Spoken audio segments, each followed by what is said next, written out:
Hello, everyone. Today we're going to talk about, the journey of the mind. All right. People say thoughts become things. That is true. But we never really discover, like, where those thoughts come from or how they got put into our heads. Because really, the mind is not a motherboard, it's a processor. All right. It processes all the information that we receive from the outside world. What we should be really asking ourselves, like, where does that information come from and how did I receive this information? All right, is it genetic? All right, was it passed down? Because everything is vibrational, everything is electrical, so memory too. Like I told my bodybuilder friend the other day too. You think the mind is the only muscle that holds memory? Like, even when we talk about trauma, right? Trauma is not just here.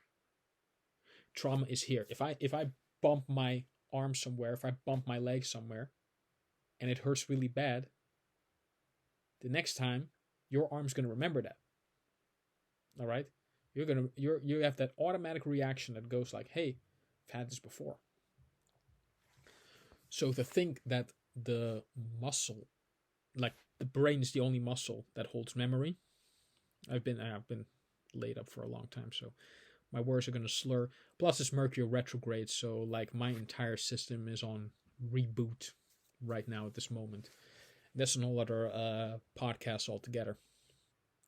But going back to trauma, like I said, I spoke with a couple of my brothers, um, you know,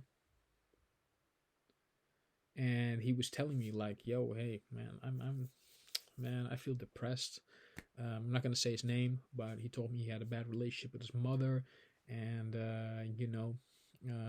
from someone who's been in a similar situation where done deal, you know, you've got to talk, you've got to let toxic people out of your life because what they're really doing, if you spend time with people long enough, all right, you become them at a certain point because in one way or another, that energy, that vibration, all right, it's gonna be transferred, all right, and it's gonna get in the way of you being your real you,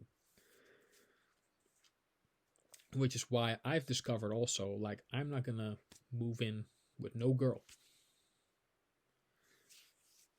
If I'm gonna be a single father, it's just me and the kid. Woman can come by anytime. Maybe spend one night. But I don't want other people's energies influencing me. And especially if you're in a toxic environment or a toxic relationship. So getting back to this brother, right? He told me like, yeah, I'm depressed. I don't think I'm gonna have a good relationship with my mother, and it's sad because I do love her.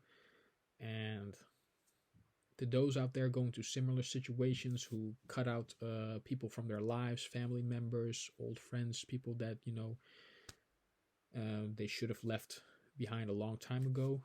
Look, man, I figured out a long time ago, and this is getting back to trauma of the mind because it comes from somewhere. Like you weren't born, you know, at the time you were born and ended up being born a traumatic person. You know, it comes from somewhere. You know, and if you have something you're stuck with, ask yourself, where does it come from? Because even in my last podcast, where I said, I talked to the brother when it comes to intercultural relationship. Yeah, why do you detest intercultural relationships? Cut down the layers.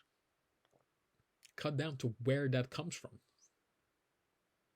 Anything you like, dislike, where does it come from? Like I said, you were not born and woke up a traumatic person. All right, this took years. And when you really get into the journey of the mind, see, the reason why I started doing the journey of the mind, because I was in a hellhole. All right.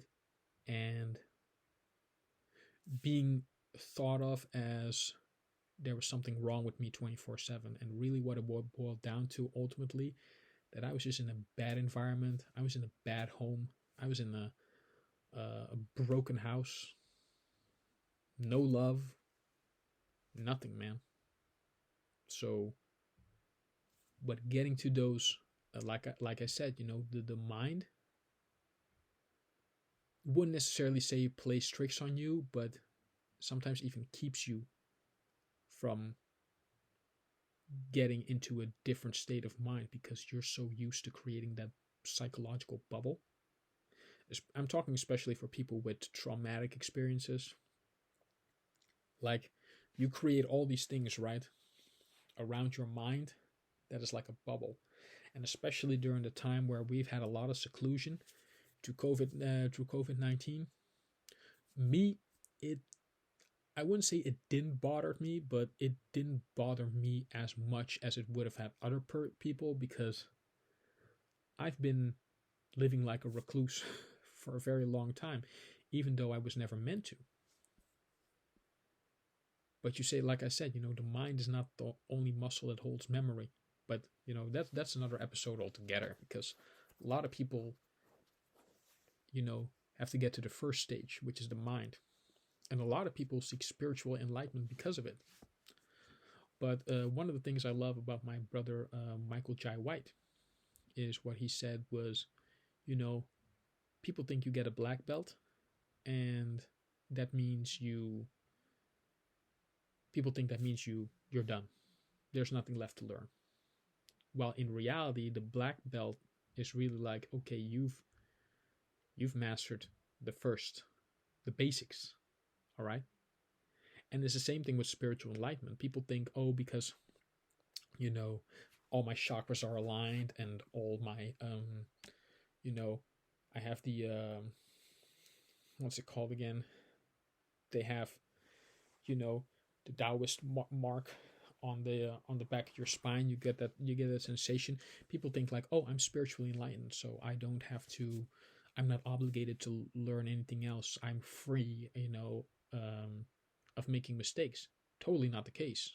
All right.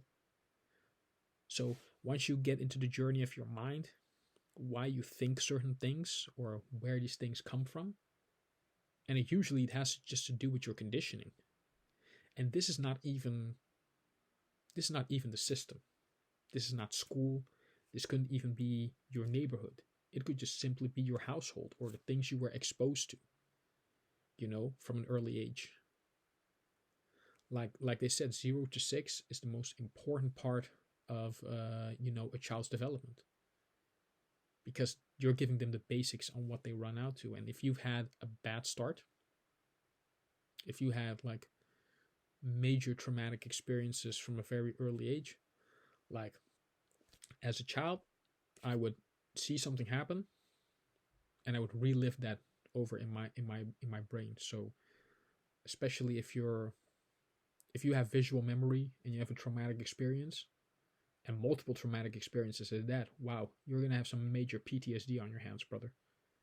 And I think a lot of people who suffer from PTSD nowadays is really, PTSD is really because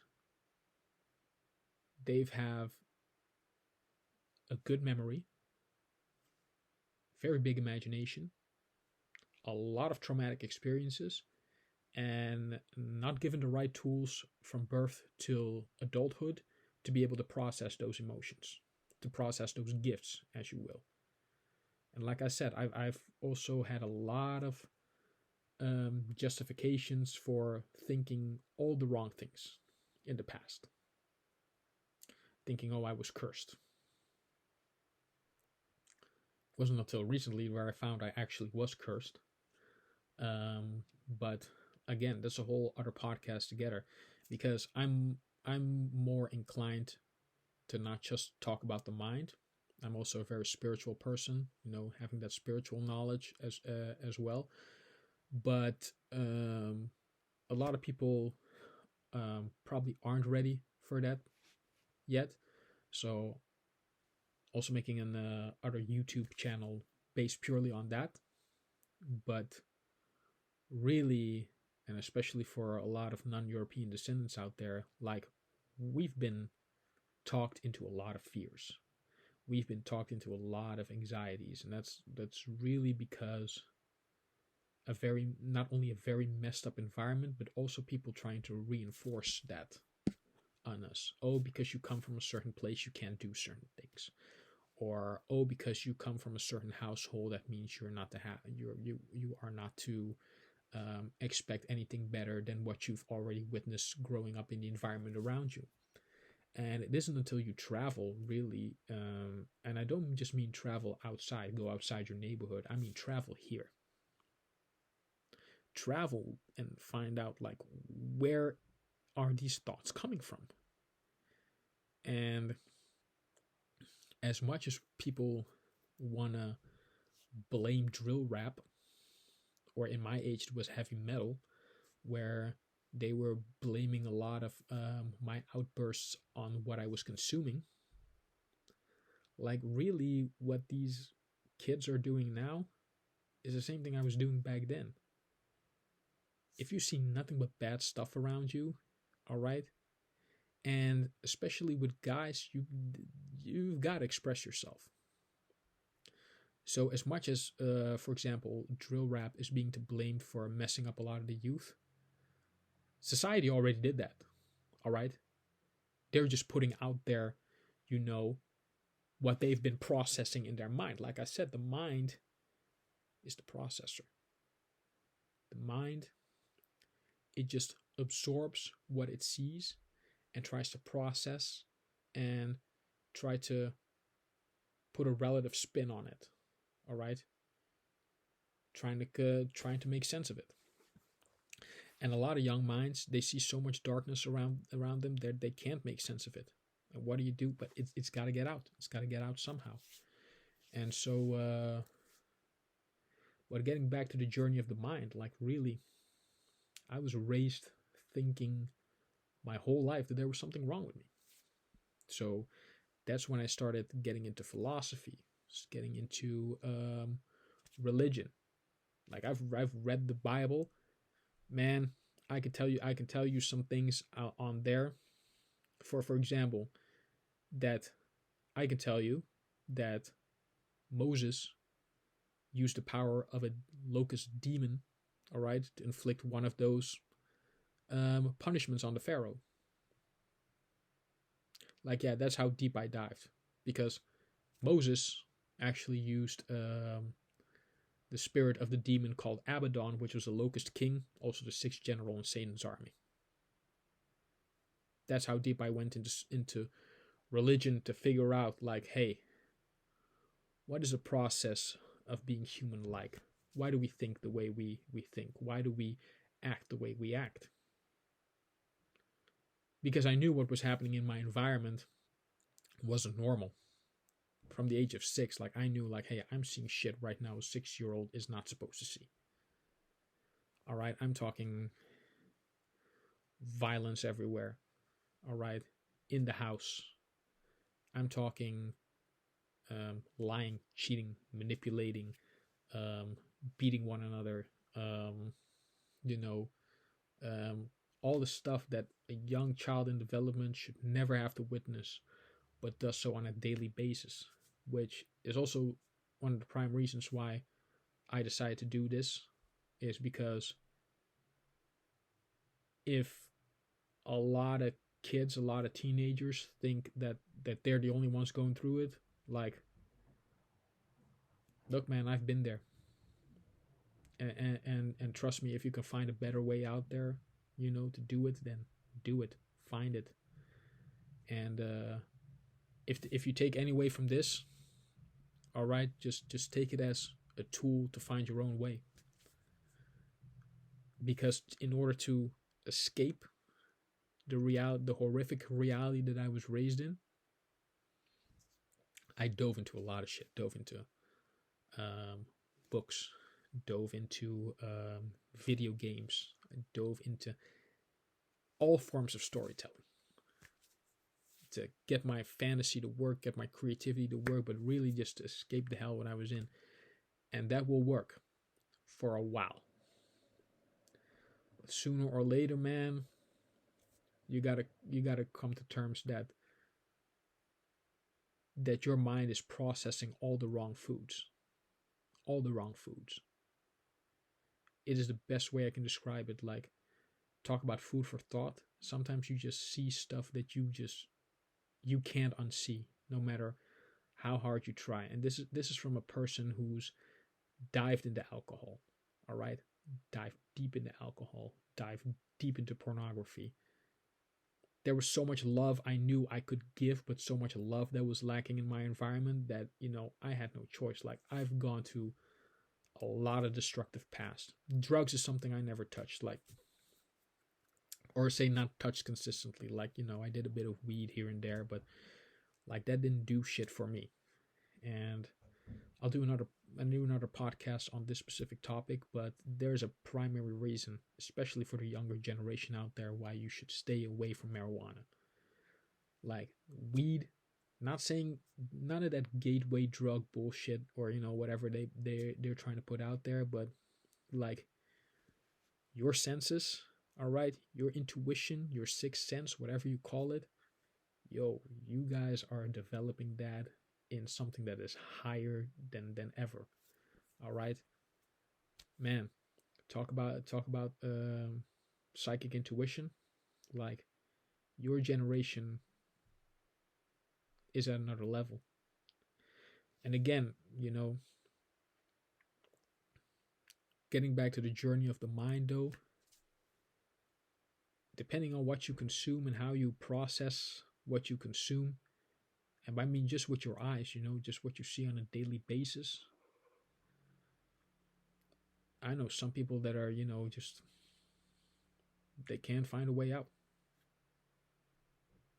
And as I'm saying this right now, I'm not really looking back, but I'm thinking like, damn, I survived a lot of shit.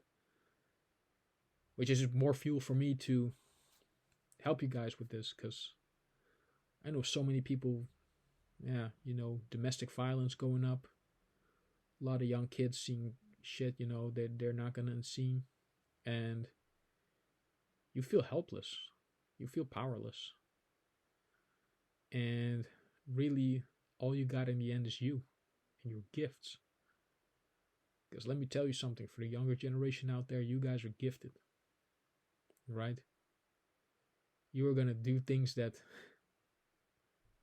out there that change the world forever. I wholeheartedly believe that. And don't let anyone take away your light. Don't let anyone take away your, your shining beacon of hope. Because let me tell you, when it's one thing to have your mind messed with. It's another thing to be beaten to every inch of your life, all right? By someone who thinks is there to protect you. Who you ought to think who's there to protect you. But having your spirit broken, look, man, if you abandon hope, it starts with you. Whatever situation you find yourself in, like, really, hope is found within you. But the way we're conditioned, we're thinking that it's going to be found somewhere else, and it really doesn't. It really doesn't. If you don't do that internal journey, and it's not like I even wanted to do that, but hey, I was drawn to it intuitively. If I didn't have that internal journey, I know guys right now, they're so deep into alcohol. They're so abusive to their partners, guys and girls. But I'm talking to guys specifically. I remember, right, I was dating this one girl, and she told me about her brother. Again, I'm not going to mention names, but she told me about how that guy behaved. And I was like, fucking hell. Like, that could have been me. If I didn't do that, my own personal journey. And like I said, I dove into Asian philosophy because I was drawn to it. And I'll explain in another podcast why that was, but like, I was always drawn to it. Like, somewhere in there is the key found. And I know very few people who are, um, intuitive or highly sensitive, who don't have some kind of connection with Eastern philosophy or way of thinking. There are a couple of out there, and all the kudos to you. But I think really there's a lot about Asian philosophy and Japanese culture and philosophy as well that a lot of people are drawn to, is because what the West is going through right now with discovering the mind and the possibilities of the mind, like, yo, in Asian philosophy, like they did that journey for thousands of years. All right, like there's a reason why whatever you want to say about China or whatever you want to say about Japan at this point in time, they were and some would argue still are the baddest motherfuckers out there, but that's for a reason. Like confronting the issues of the mind, they're the masters. But that's what was my gateway in the beginning, because as much as I want to believe in the Catholic Christian variety of that, like it didn't resonate with me. It's not authentic to me. And as you will hear more into the podcast, it's like in further episodes, it's like when it comes to spirituality, look, man, I didn't choose that life. That life chose me. All right, but there are a lot of interesting things in that area, but which I'll get into probably on the next episode or another one. But I know I'm talking about a lot of stuff right here, right now, but the journey of the mind is just, let this be a starting point. Let this be a starting point for you to really figure out, like, hey, who is I? Who is me? So hopefully that helps, and having those experiences help you. And if you're going through a tough situation, there's something to look back on, or at least to help you get started. Have a good one, everyone. See you next time.